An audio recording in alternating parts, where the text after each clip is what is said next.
Assalamualaikum warahmatullahi wabarakatuh. Alhamdulillahirabbil alamin wal aqibatu lil muttaqin wala udwana illa 'alal zalimin. Asyhadu an la ilaha illallah wahdahu la syarikalah wa asyhadu anna Muhammadan abduhu wa rasuluh amma ba'du. Pemirsa HD TV dimanapun Anda berada, berjumpa kembali bersama saya Angko Wildan dalam program Karimat, kajian rutin setiap Jumat di channel kesayangan Anda HD TV. Pada kesempatan kali ini kita akan membahas tentang bagaimana cara kita mengetahui hikmah di balik puasa. Karena kita mengetahui bahwasanya puasa itu pasti mempunyai hikmah yang ada di dalamnya. Untuk itu telah bersama kami narasumber kita Al-Ustadz Ilzam Sayyidan. Assalamualaikum Ustadz. Waalaikumsalam warahmatullahi wabarakatuh. Bagaimana kabarnya Ustadz? Alhamdulillah baik. Baik. Dalam kesempatan yang baik ini kita akan membicarakan tentang hikmah di balik puasa.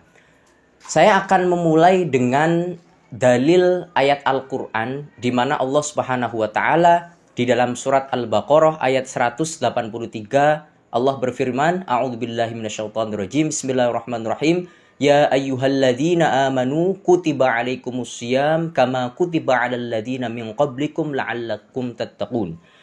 Dari surat ini Ustadz bisa kita ambil kesimpulan bahwasanya setiap muslim, setiap orang yang beriman itu diwajibkan untuk berpuasa. Pertanyaan saya yang pertama adalah kata min qablikum di sini diartikan dari umat sebelummu, wahai Nabi Muhammad. Nah, mungkin bisa dijelaskan yang dimaksud dari umat sebelummu itu di sini siapa saja, dari Nabi siapa saja? Tafadhol Ustaz. Bismillahirrahmanirrahim. Alhamdulillah, senang rasanya bisa diundang di acara Kalimat. Ya. Ini merupakan satu kehormatan buat saya bisa hadir bersama sahabat HD TV. Ya. Alhamdulillah.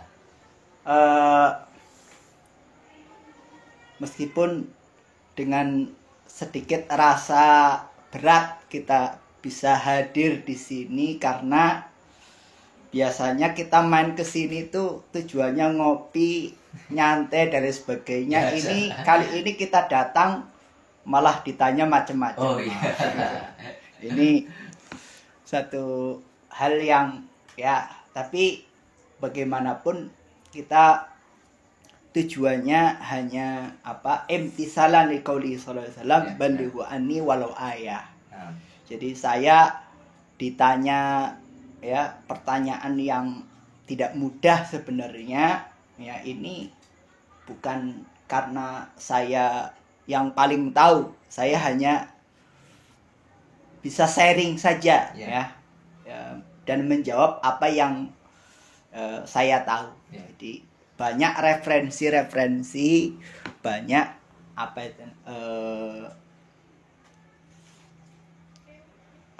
jawaban-jawaban dari pertanyaan yang tadi ditanyakan oleh Ustadz Angko. Jadi untuk menjawab pertanyaan tadi, jadi puasa ini salah satu puasa yang istimewa ya. Bukan hanya istimewa tapi juga unik. Apa uniknya? Uniknya dari 5 rukun Islam ya, hanya perintah puasa yang disertai kata kutiba.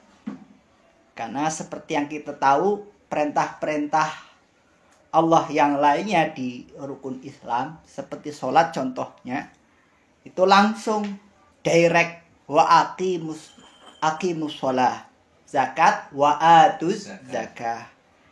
Perintah haji juga langsung direct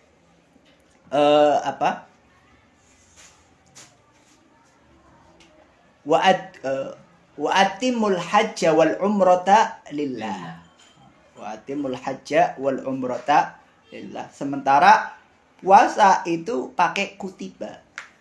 Jadi sebenarnya selain puasa itu ada perintah-perintah yang lain yang juga diawali dengan kata kutiba, seperti perintah tentang kisos, kutiba alaikumul kisos.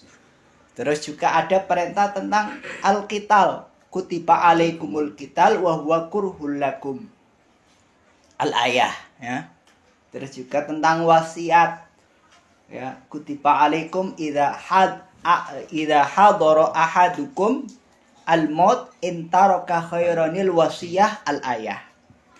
Dari beberapa contoh ayat dan perintah yang diawali dengan kata itu, dengan kata kutiba ini ada beberapa persamaan. Fahadha la yakun ila lisrin balaghi. Kenapa kok perintah puasa ini pakai kutiba dulu? Itu ya diamati ya. Kalau kita amati dengan teliti, ternyata antara perintah-perintah yang diawali dengan kutiba itu semuanya perintah-perintah yang dianggap berat, seperti kisos. Ini kan sesuatu yang berat. Juga lagi al-qital juga itu suatu perintah yang berat. Nah, sama beratnya puasa. Jadi puasa ini diwajibkan ya atas kalian, kama kutiba 'alal ladzina min qablikum. Ya, seperti diwajibkan pula atas umat-umat sebelumnya. Nah, jadi atas dasar ayat ini ya diketahui bahwa puasa ini tidak hanya dikenal dalam syarat Islam, dalam umatnya Nabi Muhammad SAW, umat-umat sebelumnya pun ya sudah mengenal syariat puasa ini. Berawal dari Nabi Adam ya. Pertama kali Nabi Adam, dalam riwayatnya konon beliau bahkan ada puasa mingguan, puasa bulanan, ada puasa tahunan. Puasa bulanan, puasa mingguan, beliau dalam riwayat berpuasa setiap hari Jumat. Jadi setiap hari Jumat itu beliau berpuasa. Terus puasa bulanan, beliau puasa setiap ayamul bid. Ayamul bid itu berarti mulai tanggal 13, 14, 15. Sementara juga bukan hanya ayamul bid, ayamusud juga gitu. Ayamusud itu akhir bulan. Mulai dari 27, 28, 29. Nah, jadi itu Nabi Adam. Terus kemudian Abul Bashar yang kedua, yaitu Nabi Nuh, itu konon dalam riwayat juga berpuasa. Puasa ketika beliau bersama umatnya terombang-ambing di atas perahu. Jadi selama beliau di atas perahu bersama umatnya, itu beliau melakukan ritual puasa ini. Terus lanjut ada Nabi Dawud. Nah, kalau Nabi Dawud kita semua sudah akrab sekali dengan istilah puasa Daud. Puasa Daud itu artinya puasa sehari, besoknya nggak puasa, begitu. Seperti itu. Itu puasa Daud. Lanjut Nabi Ibrahim, ya, Abul Anbiya. Beliau dikenal Abul Anbiya juga, dalam riwayat beliau juga puasa. Puasa ketika beliau di dalam api, dibakar dalam api, itu beliau juga selama dibakar itu juga beliau puasa. Terus lagi lanjut setelah Nabi Ibrahim ada lagi Nabi Yakub. Nabi Yakub juga berpuasa untuk keselamatan anak putra-putranya. Terus setelah Nabi Yakub ada lagi Nabi Yusuf. Nabi Yusuf juga puasa. Puasa saat beliau dilempar di sumur ya. Jadi selama beliau di sumur puasa. Terus ada lagi juga beliau puasa saat di dalam penjara. Beliau ketika di penjara lebih banyak puasa ya. Terus puasa juga bahkan ketika jadi menteri. Nah, jadi Nabi Musa kan dalam ceritanya beliau diangkat jadi menteri setelah ada apa itu semacam takwil mimpi bla bla bla, dan ceritanya masyhur sekali. Beliau jadi menteri perekonomian, ya pokoknya menteri yang berhubungan dengan kesejahteraan rakyat. Lah ketika itu ditanya Nabi Yusuf ketika jadi menteri, kenapa kok masih suka puasa? Beliau jawab, karena dengan puasa ini ya beliau bisa mengingat ya penderitaan rakyatnya. Jadi kalau kenyang ya, takutnya lupa sama penderitaan rakyatnya. Sehingga beliau memilih untuk berpuasa agar bahwa ingat loh ada rakyat yang masih yang masih kelaparan, yang masih ya, sehingga dengan puasa ini harapannya menimbulkan perasaan sensitif dan peduli terhadap yang lain.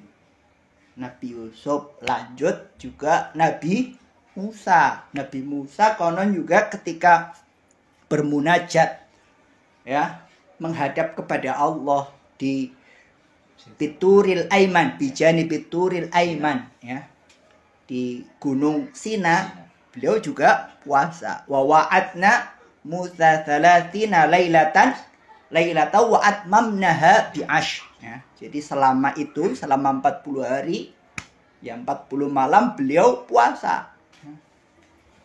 Terus lanjut juga Nabi Isa, ibunya ketika diterpa isu gosip yang macam-macam, beliau bernazar. Di surat Maryam disebutkan, ini nadartu lirrahmani sauma. Ya, ini nadartu lirrahmani sauma. Jadi itu. Jadi maksudnya apa, kutiba alaikumusiyam kama kutiba alal ladina min qablikum. Jadi puasa ini adalah syariat atau ibadah yang dikenal juga di umat-umat terdahulu, dari Nabi Adam sampai Nabi kita Nabi Muhammad sallallahu alaihi wasallam.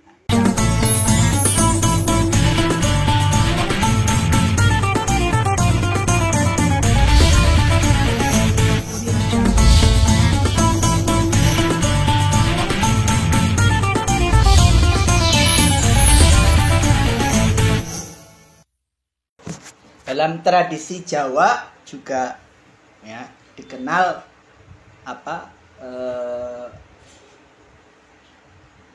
perilaku atau ritual puasa. Kita tahu ada puasa mutih, puasa pati geni ya. Bahkan juga konon Gajah Mada dalam sumpah palapanya itu juga beliau melakukan puasa. Palapa ini kan dari kata ngalopo ya. Ngalopo itu berpuasa, menahan diri untuk tidak makan-makan, untuk tidak memakan makanan-makanan yang ada unsur kelapanya. Kita tahu kan dalam kuliner Jawa ini makanan-makanan yang enak justru makanan-makanan yang ada unsur kelapanya. Dari gulai, opor, rendang, itu semuanya. Lah, Gajah Mada konon berpuasa dan bersumpah untuk tidak makan kelapa atau makan yang ada unsur kelapa selama belum menyatukan Nusantara yang konon wilayahnya sampai Thailand. Ini luar biasa sekali. Bukan hanya manusia, bahkan hewan pun juga ada yang puasa. Ya, yang paling terkenal itu kepompong. Ya, saat berevolusi dari ulat menjadi kupu-kupu, selama itu ya kepompong berpuasa, konon berpuasa, tidak makan, tidak minum. Terus ayam juga berpuasa, puasa saat mengerami telurnya. Konon katanya 21 hari. Selama itu tidak makan, tidak minum. Terus apalagi? beruang juga berpuasa saat hibernasi berbulan-bulan bahkan tidak puasa, tidak makan dan tidak minum di dalam gua lama ya, saat proses hibernasi. Ular juga puasa ya, jadi setiap bulan ular itu ganti kulit. Selama proses pergantian kulit itu juga ular tidak makan, tidak minum. Terus apalagi ikan salmon juga saat migrasi besar-besaran yang berpindah dari satu tempat ke tempat yang lain yang jaraknya sampai ribuan mil. Jadi agar jalannya gesit ya, biar tidak ketinggalan sama temennya yang lain, itu puasa. Karena kalau kenyang jalannya nggak gesit ya, atau bahkan bisa ketinggalan dari teman-temannya. Ini makanya momen puasa ini bisa dijadikan semacam meme gitu. Kita ingat kalau di jalan di belakang truk aja gandengan, masa kamu enggak? Lah ini momen puasa ini diganti. Hewan aja puasa, masa kamu enggak? Iya. Jadi itu. Ya itu Ustaz. Ya, sungguh luar biasa sekali pemaparan dan penjelasan dari beliau mengenai tadi yang beliau jelaskan, bahwasanya di sini kata atau kalimat di dalam Al-Qur'an min qablikum itu ternyata puasa itu sudah ada dari zaman Nabi Adam sampai zaman Nabi Muhammad SAW. Beliau juga menjelaskan bahwasanya hewan-hewan juga berpuasa. Kemudian di tradisi Jawa juga mengenal istilah berpuasa. Bahkan tadi beliau menjelaskan ada sebuah meme yang mengatakan bahwasanya truk aja gandengan, apalagi kalian nggak gandengan. Nah, hewan saja berpuasa, apalagi kita. Masa kamu nggak berpuasa gitu loh ya. Ini sungguh sindiran yang sangat luar biasa bagi kita umat muslim dan umat yang mengaku beriman. Nah, karena di dalam Al-Quran itu dikatakan ya ayyuhalladzina amanu. Terus Ustadz, kita akan beranjak ke pertanyaan selanjutnya, yaitu kita mengetahui bahwasanya ketika kita menjalani puasa pasti ada hikmah ya. Ada hikmah di balik menjalankan sebuah puasa, entah itu puasa Ramadan yang itu wajib ataupun yang sunnah. Mungkin lau samahtum antasroh hikmah di balik puasa itu sendiri apa Ustaz? Silakan. Ya. Jadi puasa ini ya, ketika kita menjalani puasa yang perlu kita ingat yaitu adalah perintah Allah. Kita harus yakin ya dalam menjalani puasa ini harus didasari pertama karena iman, juga lillahi ta'ala. Lillahi ta'ala dalam artian kita menjalaninya murni karena kepatuhan. Jadi dengan berpuasa kita menjalankan fungsi normatif, istilahnya normatif, atau menjalankan kewajiban ya. Karena dalam kita sebagai orang yang beriman, seorang yang berislam, itu mode dalam hidup ini ya, yang perlu kita hidupkan, yang perlu kita aktifkan adalah mode kepatuhan, ketaatan. Wa ma khalaqtul jinna wal insa illa liya'budun. Pertama harus didasari hikmah atau tujuan normatif atau tujuan kepatuhan dan ketaatan. Selain itu, ya kan, lanjutan dari ayat tadi itu kan kenapa kok diwajibkan? Ujungnya adalah la'allakum tattaqun. Jadi selain menjalankan fungsi normatif, juga ada fungsi purifikatif. Purifikatif ini fungsi pemurnian.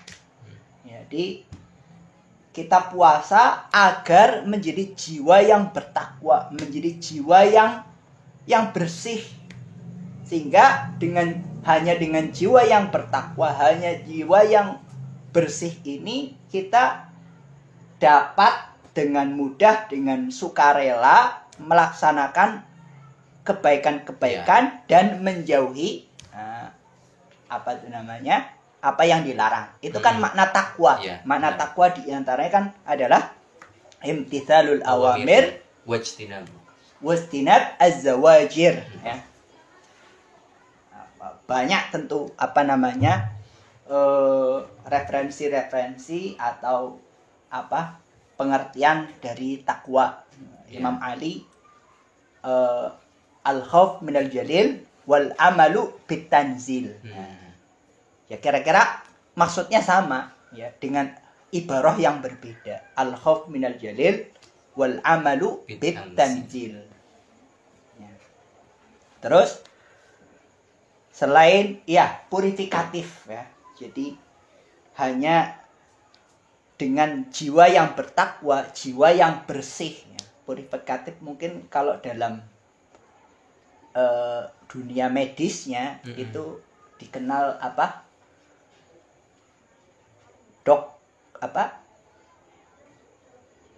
pembersihan namanya istilahnya ya nanti bisa dicari lah ini. Pembersihan ditoksinasi toksinasi didetok ya kan kalau ada virus atau ini perlu didetok ya. Detoksinasi ada pembersihan tadi purifikatif atau detoksinasi. Terus ini boleh dicoba. Mungkin selama ini kita melakukan ibadah berat, ngaji berat, terus puasa berat, sholat malas-malesan, ya, menjalankan tugas ditunda-tunda. Mungkin perlu detoksinasi, perlu pembersihan. Nah, salah satu cara untuk tonisasi. Membersihkan jiwa ini agar menjadi jiwa yang bertakwa. Salah satu caranya adalah bertakwa. Jadi harapannya dengan kita melatih jiwa ini, dengan puasa, yang tentu puasa ini unsur sabarnya yang paling kental. Ya, sehingga dengan berpuasa melatih hawa nafsu dan lain sebagainya, muncul jiwa yang bersih. Sehingga dengan jiwa yang bersih ini kita dapat dengan mudah dan dengan sukarela melakukan hal-hal yang baik dan menjauhi hal-hal yang buruk. Terus selain ada hikmah tadi pertama normatif, purifikatif, juga ada hikmah preventif. Preventif itu kan pencegahan. Nah, kita tahu ada hadis Nabi SAW, as-saumu junnatun. Puasa ini adalah tameng, perisai atau tameng. Tameng itu salah satu senjata dalam perang kan. Jadi bisa jadi senjata. Dalam hadis lain Nabi bersabda, ayyuhas syabab man istata'a minkumul ba'ah falyatazawwaj wa man lam yastati' fa alaihi bisawm. Jadi kata Nabi, fa innahu lahu wija, ya, karena dia bisa mencegah hawa nafsu. Cuman puasa yang benar-benar puasa, bukan hanya puasa menahan hawa nafsu, menahan lapar dan dahaga. Karena kalau hanya puasa menahan lapar dan dahaga saja, malah kadang ada orang yang puasa, sekedar puasa nafsunya malah tinggi, malah tambah naik. Karena Iya puasa, tapi apa? Masih internetan, masih nonton yang macem-macem, masih lihat video. Ya videonya video solawatan, tapi yang solawatan perempuan cantik sehingga pikirannya kemana-mana. Ya, itu. Nah ini gimana nggak membuat ya, Pak Ali bisom, tapi bukan sekedar puasa yang benar-benar kalau dalam klasifikasi apa itu Imam Ghazali saumu huwasil huwas. Jadi puasa yang benar-benar puasa yang menyadari hikmah-hikmahnya, yang sesuai arti dari puasa itu sendiri. Ya. Jadi itu preventif tadi normatif, purifikatif, preventif, dan yang terakhir ada juga preservatif. Jadi selain dia sebagai tameng bisa mencegah dari hal-hal yang buruk, juga ternyata puasa ini ada fungsi preservatif. Preservatif itu menjaga. Kita tahu ada hadis Nabi, sumu tasihu. Ya. Berpuasalah maka akan sehat. Nah, ini kita tahu bahwa orang yang dengan puasa ini